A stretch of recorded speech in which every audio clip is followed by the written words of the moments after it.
하나님 아버지 감사를 드립니다. 오늘도 하나님의 말씀을 저희들 가운데 허락하여 주셔서 저희들이 이 말씀을 마음 깊이 새겨서 이 말씀으로 승리하며 살아갈 수 있는 저희들의 신앙이 될 수 있도록 인도하여 주시옵소서. 기도하는 것은 오늘 주신 하나님의 말씀 앞에 저희들이 겸손한 자세로 아멘으로 화답할 수 있는 귀한 시간이 되게 하여 주옵소서. 감사를 드리며 예수님의 이름으로 기도드립니다. 아멘. 하나님의 말씀은 사도행전 2장 36절부터 42절 그리고 7장 54절부터 60절 말씀입니다. 그런즉 이스라엘 온 집은 확실히 알지니 너희가 십자가에 못 박은 이 예수를 하나님이 주와 그리스도가 되게 하셨느니라 하니라. 그들이 이 말을 듣고 마음에 찔려 베드로와 다른 사도들에게 물어 이르되 형제들아 우리가 어찌할꼬 하거늘. 베드로가 이르되 너희가 회개하여 각각 예수 그리스도의 이름으로 세례를 받고 죄 사함을 받으라.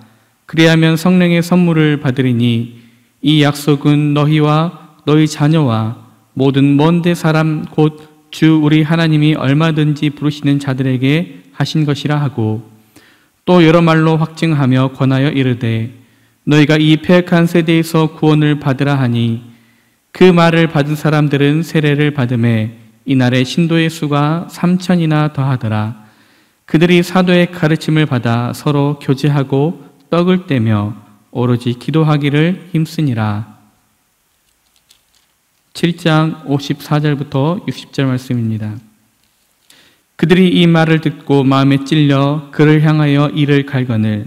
스데반이 성령 충만하여 하늘을 우러러 주목하여 하나님의 영광과 및 예수께서 하나님 우편에 서신 것을 보고 말하되 보라 하늘이 열리고 인자가 하나님 우편에 서신 것을 보노라 한데 그들이 큰 소리를 지르며 귀를 막고 일제히 그에게 달려들어 성 밖으로 내치고 돌로 칠세. 증인들이 옷을 벗어 사울이라 하는 청년의 발 앞에 두니라. 그들이 돌로 스데반을 치니 스데반이 부르짖어 이르되 주 예수여 내 영혼을 받으시옵소서 하고 무릎을 꿇고 크게 불러 이르되 주여 이 죄를 그들에게 돌리지 마옵소서 이 말하고 자니라. 아멘.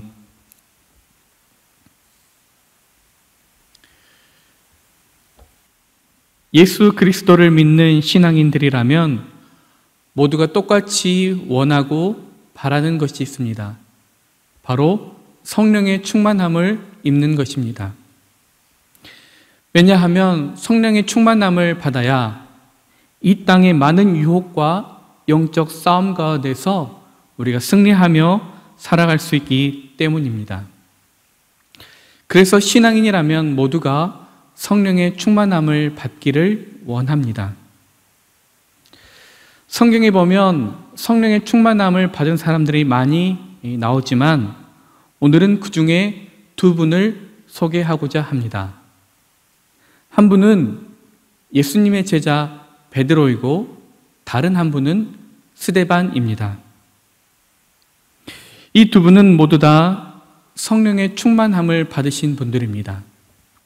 사도행전 4장 8절에 베드로가 성령이 충만하여 라고 기록되어 있고 또 사도행전 6장 5절에는 스데반을 향해 성령이 충만한 사람이다 라고 기록하고 있습니다. 이를 통해서 알 수 있는 것은 두 분 다 성령의 충만함을 입은 훌륭한 신앙인이라는 것을 알 수 있습니다.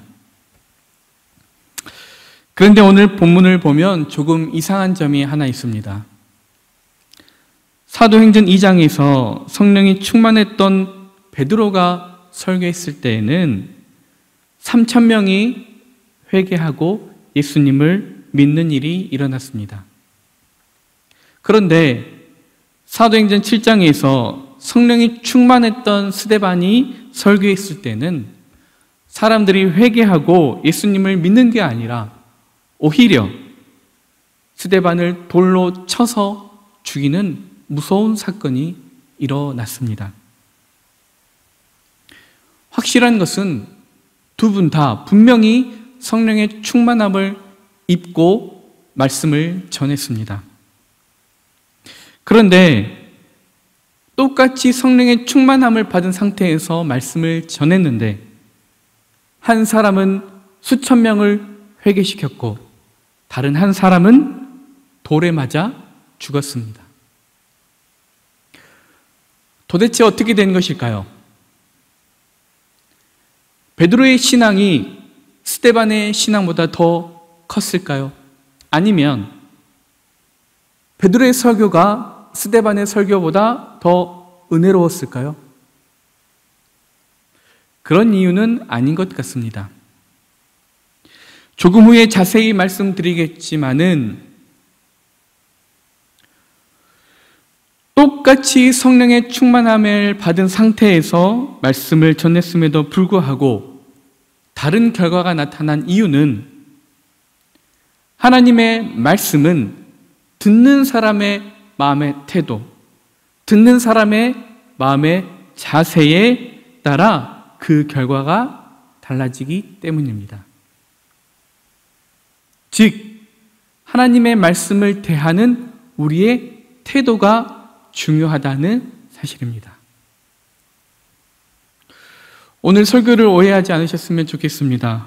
오늘 설교의 핵심이 목사의 설교보다는 교인들이 설교를 듣는 태도가 중요하다, 그런 이야기를 하고자 하는 게 아닙니다.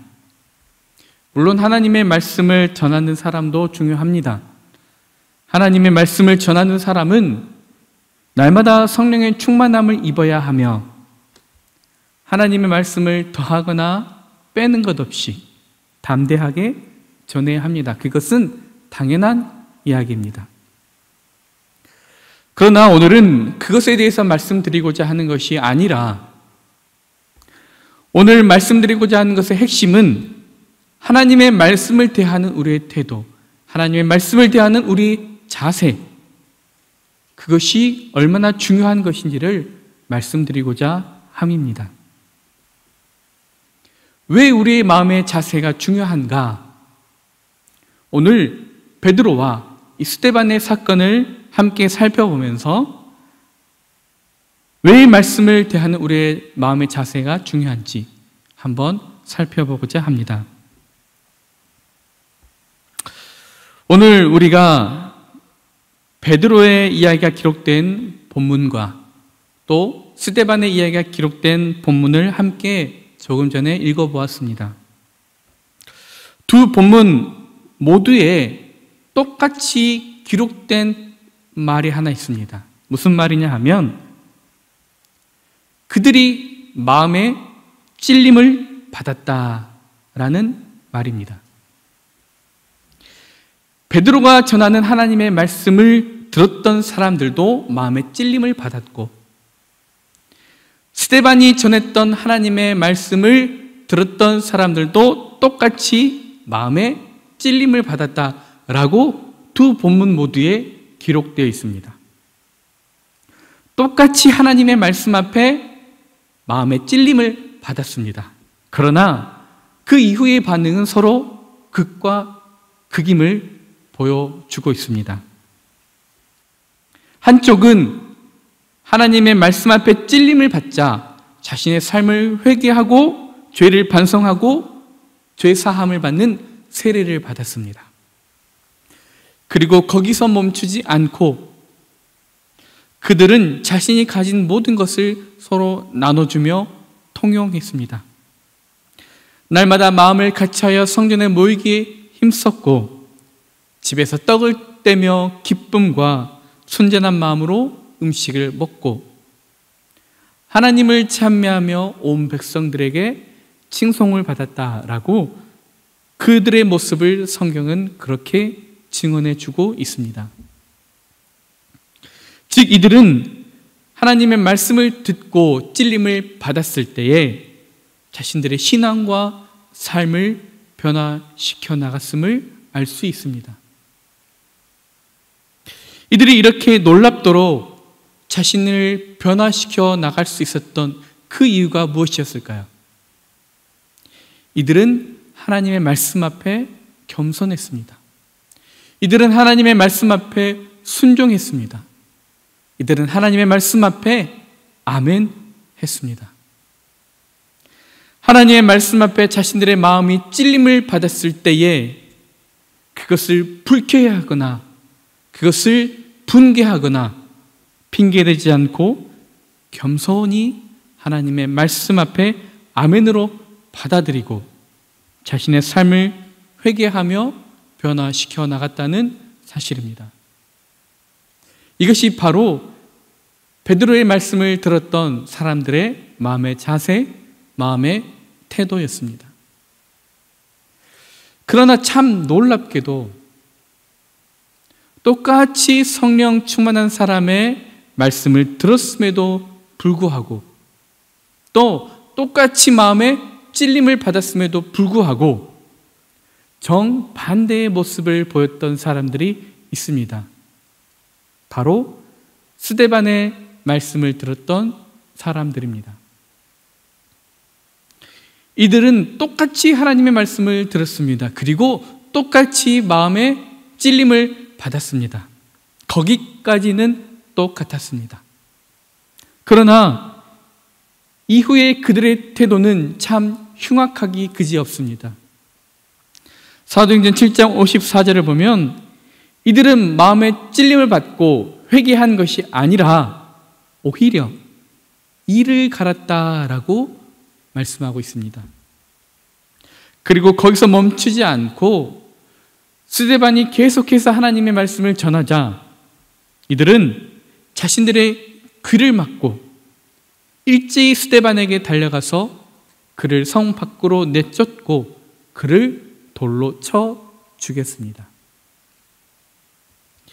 이들은 하나님의 말씀을 똑같이 들었음에도 불구하고 또 똑같이 마음의 찔림을 받았음에도 불구하고 자신의 삶을 변화시켜 간 것이 아니라 이렇게 흉측한 모습으로 변해버렸다는 사실입니다. 그 이유가 무엇일까요? 이들은 하나님의 말씀 앞에 겸손하지 못했기 때문입니다. 이들은 하나님의 말씀 앞에 순종하지 못했습니다. 이들은 하나님의 말씀을 아멘으로 받아들이지 못했습니다. 하나님의 말씀을 듣고 자신의 마음이 찔림을 받자 매우 불쾌해하며 분개하며 이를 갈며 자신의 귀를 막고 하나님의 말씀을 대언한 스데반을 돌로 쳐 죽였다는 사실입니다. 이것이 바로 스데반의 말씀을 들었던 사람들의 마음의 자세, 마음의 태도였습니다. 오늘 사도의 행전에 기록된 두 본문을 통해서 하나님의 말씀을 대했던 사람들의 마음의 자세, 마음의 태도를 살펴보았습니다. 우리는 하나님의 말씀을 어떤 자세로 대하고 있습니까? 우리는 하나님의 말씀을 어떤 태도로 대하고 있습니까? 우리도 하나님의 말씀을 자주 듣습니다. 또 자주 읽습니다. 자주 접합니다. 그러나 중요한 것은 하나님께서 나에게 말씀하실 때에 나는 그 말씀 앞에 어떠한 자세로 서 있는가? 하나님의 말씀을 어떤 자세로 대하는가? 그것이 중요하다는 사실입니다. 하나님의 마음이, 하나님의 말씀이 늘 나에게 감동으로 다가올 수가 없습니다. 어쩔 때는 하나님의 말씀이 내 마음을 찌를 수 있습니다. 하나님의 말씀이 내 양심을 찌를 수도 있습니다.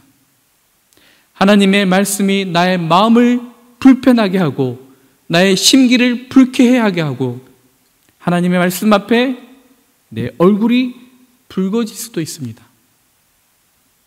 그럴 때 우리가 그 말씀 앞에 어떠한 마음의 자세를 가져야 할까요?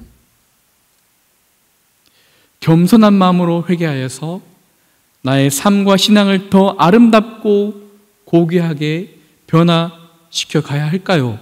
아니면 분개하며 이를 갈며 귀를 막고 흉측한 모습으로 변해가야 할까요? 바라는 것은 우리의 모습이 베드로의 말씀을 들었던 오늘 그 사람들의 모습과 또 같았으면 참 좋겠습니다. 기도하겠습니다. 하나님 아버지, 오늘도 저희들이 하나님 말씀 앞에 섰습니다. 저희에게 주신 하나님의 말씀을 내 삶에 비춰보며 그 말씀 앞에 겸손히 아멘할 수 있는 저희들이 되게 하여 주옵소서. 그래야 해서 그 말씀의 힘으로 내 삶을 변화시켜 나가며 하나님 앞에 더 아름답고 고귀한 신앙으로 성장해가는 저희들의 신앙이 되게 하여 주옵소서. 감사를 드리며 예수님의 이름으로 기도를 드립니다. 아멘.